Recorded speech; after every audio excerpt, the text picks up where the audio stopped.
আসসালামু আলাইকুম রহমতুল্লাহ। ঈদুল আজহার ছুটি শেষ করে আজ আমাদের সর্বপ্রথম আজ থেকে আমরা ডেলিভারির কার্যক্রম শুরু করলাম। আলহামদুলিল্লাহ, আমাদের কাছে প্রায় 10 জন আপুরা এবং ভাইয়েরা অর্ডার করেছেন। তাদের পার্সেলগুলো আমরা এক এক করে ডেলিভারি দিচ্ছি। আজ প্রথম ডেলিভারি 5টা যাইতেছে। আজ শনিবার।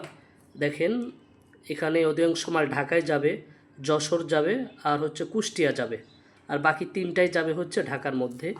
তো যেই সমস্ত আপুরা ভাইয়েরা আমাদের কাছে উন্নত মানের নকশি কাঁথা ডাইসগুলো অর্ডার করতে চান, দ্রুত আমাদের যারা পেজ থেকে অর্ডার করতে চান পেজে ইনবক্স করবেন। যারা ইউটিউব থেকে দেখে আমাদের নাম্বারে যোগাযোগ করে এই হোয়াটসঅ্যাপে যোগাযোগ করে অর্ডার কনফার্ম করতে পারবেন। যে যেখান থেকে দেখবেন ওখান থেকে আপনারা অর্ডার করতে পারবেন। অর্ডার করার জন্য আপনাকে 1 টাকা অগ্রিম পেমেন্ট করতে হবে না। সারা বাংলাদেশে ক্যাশ অন ডেলিভারির মাধ্যমে আমরা কিন্তু ডাইসগুলো পাঠিয়ে দিচ্ছি আলহামদুলিল্লাহ। এই জন্য যারা অর্ডার করবেন দ্রুত আমাদের নাম্বারে অথবা ইনবক্সে মেসেজ করুন। সবাই ভালো থাকবেন, সুস্থ থাকবেন, নকশি কাঁথার ডাইস বাড়ির সাথেই থাকবেন।